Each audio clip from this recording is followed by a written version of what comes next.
හරි පුතේ අපි කතා කරන්න යන්නේ ජලයේ වාෂ්පීකරණයේ විශිෂ්ට ගුප්තතාවය හොයන ප්‍රැක්ටිකල් එකට අදාළ සිද්ධාන්ත ටික සහ පැහැදිලි කිරීම. එතකොට මේ ප්‍රැක්ටිකල් එක තාපය පාඩමට අයිති ප්‍රැක්ටිකල් එකක්. එතකොට තාපය පාඩම යටතේ නිව්ටන්ගේ සිසල් නියමය, ජලයේ වාෂ්පීකරණයේ විශිෂ්ට ගුප්තතාවය, ඊට පස්සේ අයිසල විලුනේ විශිෂ්ට ගුප්තතාවය කියන ප්‍රැක්ටිකල්ස් තියෙනවා. ඊට අමතරව තව ප්‍රැක්ටිකල් කිහිපයකුත් තියෙනවා. එතකොට මේ ජලයේ වාෂ්පීකරණයේ විශිෂ්ට ගුප්තතාවය කියන එක අපි මුලින්ම තේරුම් ගමු. පුතේ මේ ජලයේ වාෂ්පීකරණයේ විශිෂ්ට ගුප්තතාවයනේ මේ ප්‍රැක්ටිකල් එකේ නේම් එක. එතකොට වාෂ්පීකරණයේ විශිෂ්ට ගුප්තතාවය කියන්නේ මොකක්ද කියලා තේරුම් ගන්න ඕන. මුලින්ම අපි තේරුම් ගමු গুপ্ত කියන්නේ මොකක්ද කියලා. গুপ্ত කියලා කියන්නේ පුතේ ඒ කියන්නේ තාපයේදී গুপ্ত කියලා කියන්නේ අපි තාපය දෙනවා. හැබැයි තාපය දුන්නට උෂ්ණත්වයේ වැඩිවීමක් වෙන්නේ නැහැ. හරි? ඒ කියන්නේ නිකන් සාරාංශගතව කිව්වොත් සමහරක් වෙලාවට ඔයාටත් ඔක දැනලා තියෙනවා. ඔයා වැඩ කරනවා. ඔයාගේ වැඩ කරාට ලකුණු වැඩි වෙන්නේ නැහැ. හරි.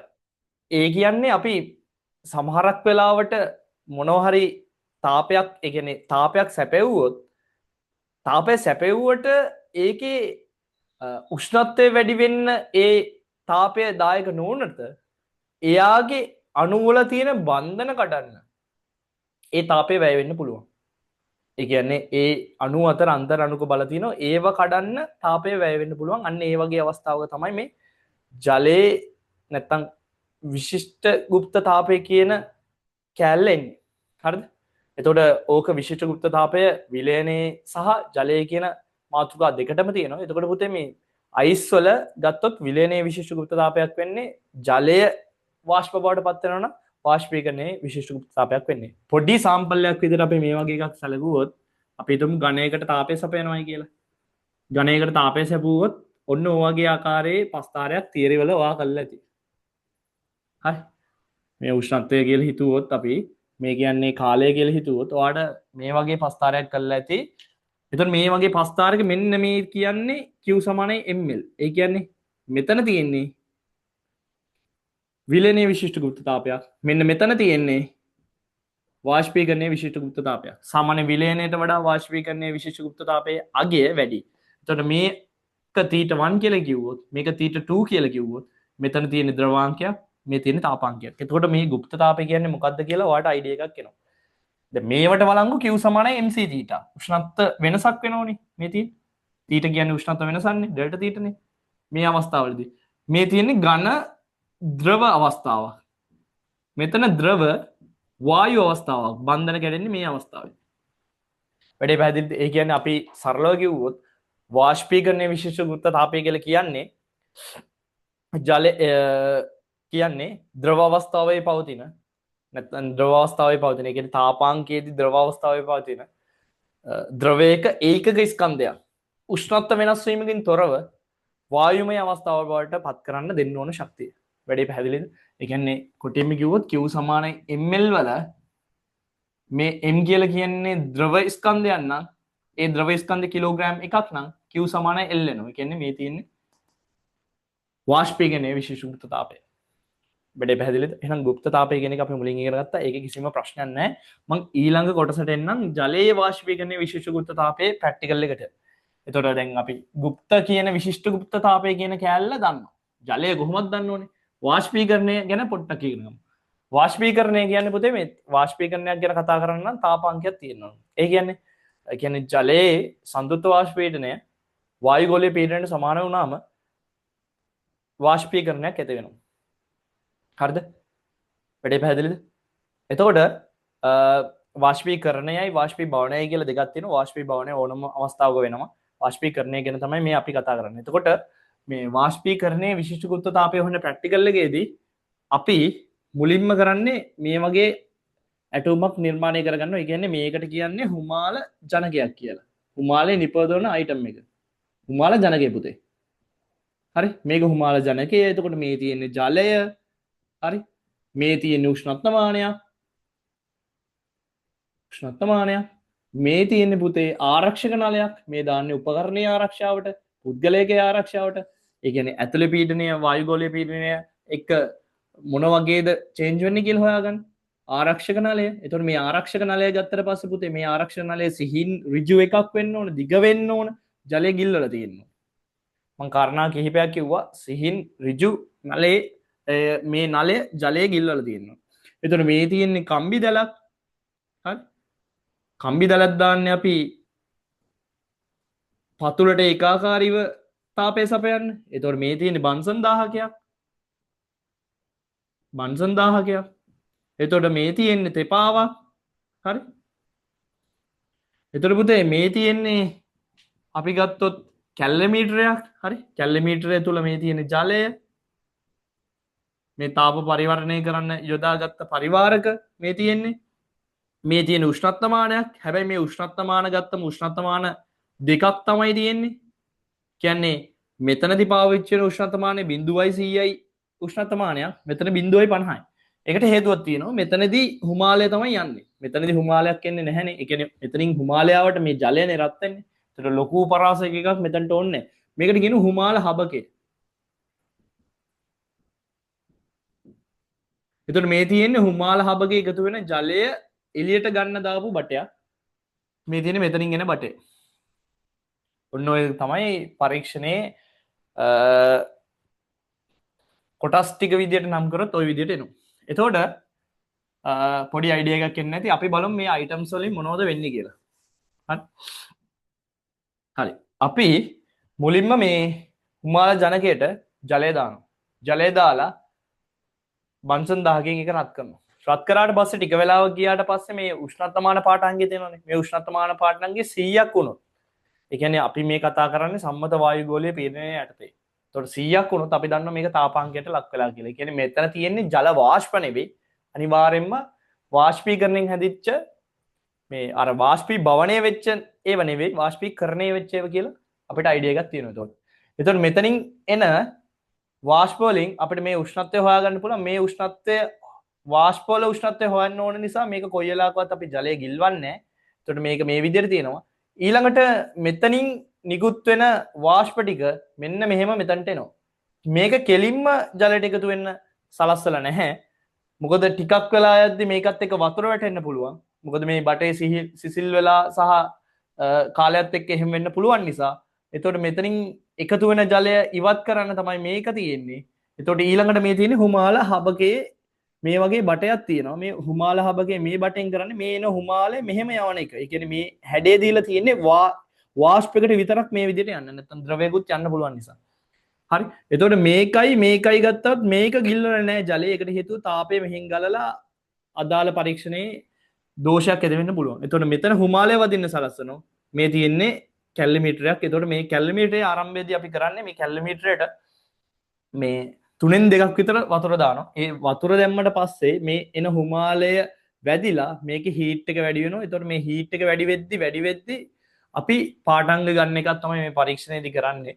එතකොට මේ සාමාන්‍යයෙන් අපි ස්ටාර්ට් කරන උෂ්ණත්වයේ ඉඳන් සෙල්සියස් 10ක් තමයි එන් වෙන උෂ්ණත්වය. ඒ කියන්නේ අපි ස්ටාර්ට් කරොත් 25යි සෙල්සියස් පරීක්ෂණය එන් කරන්නේ 35න් වගේ. ඕක තමයි සාරාංශගත කතාව. එතකොට මම මේකේ සම්පූර්ණ විස්තරය දැන් කියලා දෙන්නම්. එතකොට අපි මුලින්ම ගන්නවා හිස් කැල්ලමීටරය. හරිද?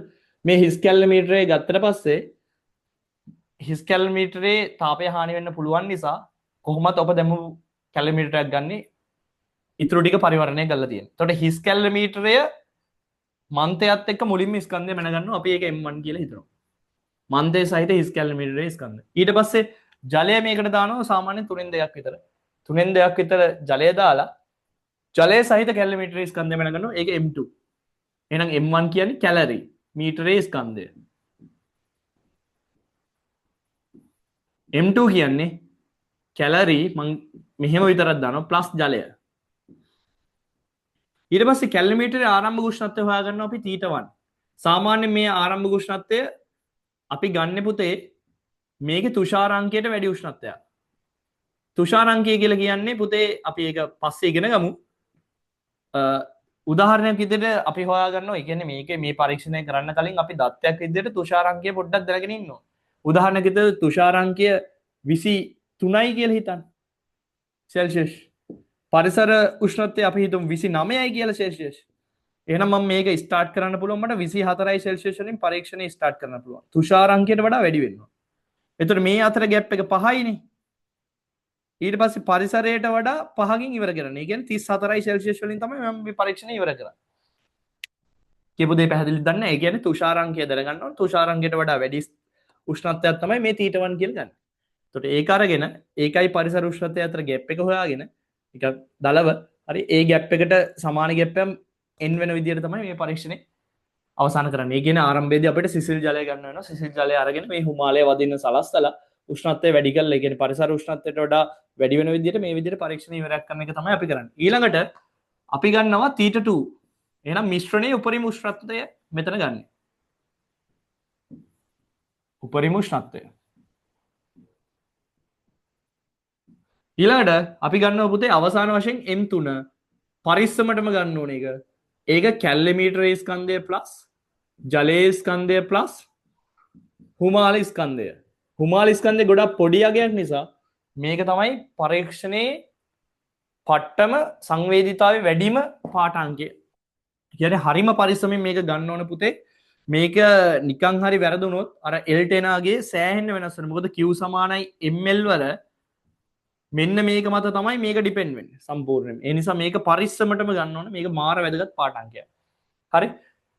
ඊළඟට මේ පරීක්ෂණයේදී මේවා දාලා තියෙන්නේ සන්නයනෙන් තාපය හානි වෙන්න පරිවර්ණය කරලා තියෙන්නේ ඒ තාප හානිය නවත්තන්න 3න් 2ක් විතර ජලය දානවා. එතකොට සම්පූර්ණයෙන්ම හුමාලයත් ඇදලා තව පොඩ්ඩක් ප්‍රමාණයක් තාපය විසිරෙන්න පුළුවන්. එතකොට ඊළඟට මේ බට දාද්දි හුමාල හබගේ බටේ නවල දාලා තියෙන හුමාලය විතරක් ඇතුල් වෙන්න මේ ආරක්ෂණාලේ මේක ගිල්ලලා තියෙනවා පුද්ගලයාගේ ආරක්ෂාවට සහ උපකරණයේ ආරක්ෂාවට. එතකොට බන්සන් 1000කින් අපිට හීට් එක පාලනය කරගන්න පුළුවන්. එතකොට හුමාලය හැදුනේ නැද්ද කියලා මේ CI සෙල්සියස් නිරූපණය වීමෙන් මේක හොයාගන්න පුළුවන්.